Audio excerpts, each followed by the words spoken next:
जय श्री राम।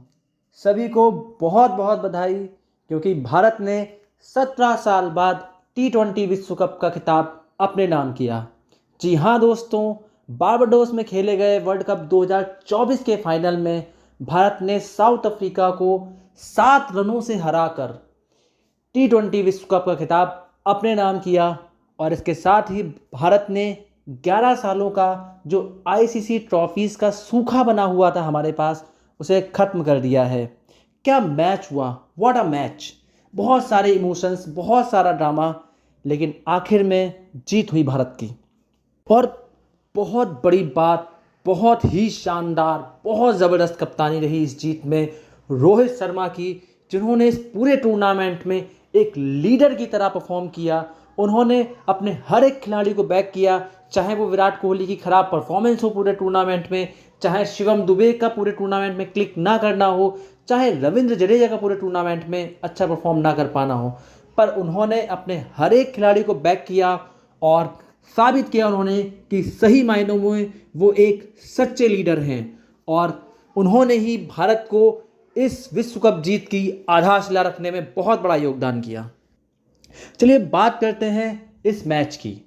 इस मैच में टॉस जीतकर रोहित शर्मा ने पहले बल्लेबाजी का फैसला किया और पहले ही ओवर में मार्को यानसन को 3 चौके मारकर विराट कोहली ने इस फैसले को सही भी साबित किया। लेकिन उसके बाद जैसे भारतीय टीम को कहीं ना कहीं थोड़ी नज़र लग गई, क्योंकि रोहित शर्मा केशव महाराज को 2 चौके मारने के बाद आउट हो गए और ऋषभ पंत भी उसी ओवर में चले गए। फिर बल्लेबाजी करने आए सूर्य कुमार यादव भी कैगिसो रबाडा को छक्का मारने के प्रयास में आउट होकर पवेलियन लौट गए। और कहीं ना कहीं ऐसा लगने लगा कि जैसे भारत को फिर से वही नॉकआउट्स का भूत पीछे पड़ गया है। लेकिन बल्लेबाजी में प्रमोट किए गए अक्षर पटेल ने 31 गेंदों पर 47 रनों की ताबड़तोड़ पारी खेली। उन्होंने इस पूरे टूर्नामेंट में साबित किया कि वो भारत के सबसे महत्वपूर्ण प्लेयर हैं इस टूर्नामेंट में। उन्होंने अपनी 47 रनों की पारी के दौरान 1 चौका और 4 छक्के लगाए और दुर्भाग्यपूर्ण तरीके से रनआउट होने से पहले उन्होंने विराट के साथ 54 गेंदों पर 72 रनों की शानदार पारी खेली, जिससे भारत वापस इस मैच में आया। और दूसरी तरफ विराट की तो क्या बात की जाए, इस पूरे टूर्नामेंट में अब तक अपने बल्ले से कुछ खास कमाल नहीं दिखा पाए विराट कोहली। शायद फाइनल के लिए अपना सर्वश्रेष्ठ बचाकर बैठे हुए थे। उन्होंने 59 गेंदों पर 76 रनों की शानदार पारी खेली और एक छोर पर अपनी टीम को बचा कर रखा और अपनी टीम की उम्मीदों को जिंदा रखा। और अक्षर के आउट होने के बाद इस पूरे टूर्नामेंट में अब तक कुछ खास नहीं कर पाए शिवम दुबे ने 16 गेंदों पर 27 रनों की ताबड़तोड़ पारी खेली और उनके और हार्दिक पांड्या के प्रयासों के बाद भारत 176 रनों के सम्मानजनक स्कोर तक पहुंचने में कामयाब रहा। हालांकि 176 का स्कोर इतना बड़ा नहीं था कि उसको लेकर हम ये आश्वस्त हो सके कि हम जीत ही जाएंगे, लेकिन सामने वाली टीम भी साउथ अफ्रीका थी और हमारे गेंदबाज तो वैसे भी बहुत शानदार फॉर्म में थे इस पूरे टूर्नामेंट में। और हुआ भी कुछ वैसा ही। जसप्रीत बुमराह और अर्शदीप सिंह ने साउथ अफ्रीका को जल्दी जल्दी 2 झटके दिए और एक समय जैसे लगने लगा कि भारत इस मुकाबले में पकड़ बना ही रहा है, तभी ट्रिस्टन स्टब्स ने आकर महज 21 गेंदों पर 31 रनों की शानदार पारी खेली और अक्षर पटेल को आउट होने से पहले उन्होंने साउथ अफ्रीका को कहीं ना कहीं इस मुकाबले में वापस खींचा। और उसके बाद बल्लेबाजी करने आया वो खिलाड़ी जिसने कहीं ना कहीं भारत को बहुत बड़ा सिरदर्द दिया। जी हाँ, हम बात कर रहे हैं हेनरिक क्लासन की। हेनरिक क्लासन ने यहाँ पर भी अपना आईपीएल वाला फॉर्म जारी रखा और ताबड़तोड़ बल्लेबाजी की।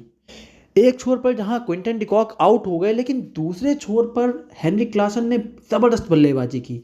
उन्होंने अक्षर पटेल के एक ही ओवर में 24 रन मारकर जहां एक तरफ अपना 50वां मैच 23 गेंदों में पूरा किया, वहीं मैच के इक्वेशन को 30 गेंदों पर 30 रन लाकर खड़ा कर दिया, जहां पर भारत का विन प्रेडिक्टर सिर्फ 3.5% के अराउंड था। लेकिन तभी जब ऐसी सिचुएशन आती है तो भारत को सिर्फ एक ही गेंदबाज याद आता है और वो है जसप्रीत बुमराह। क्या कमाल का गेंदबाज है बुमराह भाई। उन्होंने इस ओवर में सिर्फ 4 रन दिए और उसके बाद बॉलिंग पर आए वो खिलाड़ी जो लगातार पिछले 6 महीनों से भारतीय ट्रोलर्स और हिटर्स के निशाने पे था, हार्दिक पांड्या। हार्दिक ने अपने उस ज़बरदस्त ओवर में सबसे पहले हेनरिक क्लासन को आउट किया, जो भारत के लिए बहुत बड़ा खतरा बन चुके थे, और उसके बाद महज 4 रन दिए। और फिर अर्शदीप सिंह और जसप्रीत बुमराह ने लगातार शानदार गेंदबाजी की, चाहे अर्शदीप सिंह का वो पेनल्टी मेट ओवर हो जिसमें उन्होंने 4 रन दिए, या जसप्रीत बुमराह का उससे पहले वाला ओवर जिसमें उन्होंने 2 रन देने के साथ साथ मार्को यानसन को आउट किया, जिससे इक्वेशन एक ओवर में 16 रन की हो गई। हालांकि ये 16 रन भी बहुत मुश्किल नहीं थे, क्योंकि क्रीज पर अभी भी डेविड मिलर बने हुए थे, और उन्होंने हार्दिक पांड्या के पहली ही गेंद पर लॉन्ग ऑफ की दिशा में एक गगनचुंबी शॉट खेला, और उस शॉट को सूर्य कुमार यादव ने भाई कमाल का कैच किया, कैच ऑफ द मैच मेरे हिसाब से। क्योंकि पहले उन्होंने उस कैच को पकड़ा, और उसके बाद उनका बैलेंस जब बिगड़ने लगा, उसके बाद उन्होंने उस गेंद को रिलीज़ किया, बाउंड्री लाइन से बाहर गए, फिर वापस अंदर आकर उन्होंने इस कैच को कंप्लीट किया। अगर वो ये कैच नहीं लेते तो शायद परिणाम कुछ भी हो सकता था, क्योंकि डेविड मिलर क्या कर सकते हैं ये हम सब जानते हैं। और डेविड मिलर के आउट होते ही कहीं ना कहीं मैच अफ्रीका के लिए वहीं ख़त्म हो गया, और हार्दिक पांड्या ने बाकी बची गेंदों पर भी शानदार गेंदबाजी करते हुए भारत को 7 रनों से जीत दिलाई। और इसी के साथ तमाम वो इमोशंस हमें दिखाई दिए, चाहे रोहित शर्मा का वो ज़मीन पर लेट कर 4-5 बार ज़मीन को टैप करना हो, या हार्दिक पांड्या का लगातार अपने आंसू पहुंचना हो, विराट कोहली का इमोशनल होना हो। ये सारे वो मोमेंट थे जो शायद हमें दोबारा देखने को बहुत जल्द नहीं मिलेंगे। और इसी के साथ भारतीय टीम ने अपना 11 सालों का सूखा ख़त्म किया, और मुझे लगता है कि बहुत ही वेल डिज़र्व ट्रॉफी थी रोहित शर्मा, विराट कोहली जैसे लेजेंड्स के लिए, जो उन्होंने इतने साल तक देश को सर्व किया। और बाद में इस ट्रॉफी को जीतने के बाद उन्होंने दोनों ने ही अपने अपने T20 अंतर्राष्ट्रीय करियर को अलविदा कह दिया। और इसके साथ ही रोहित शर्मा, विराट कोहली और हमारे हेड कोच राहुल द्रविड़ के इस स्वर्णिम युग का बहुत ही शानदार अंत हुआ। एक बार फिर से आप सभी को बहुत बहुत बधाई। बहुत सारे इमोशंस हैं, इनको इस छोटी सी वीडियो में कवर कर पाना तो बहुत मुश्किल है। फिर भी यही कहना चाहूँगा कि जय हिंद, जय भारत, बहुत बहुत बधाई टीम इंडिया, हमें गर्व है आप पर। जय हिंद।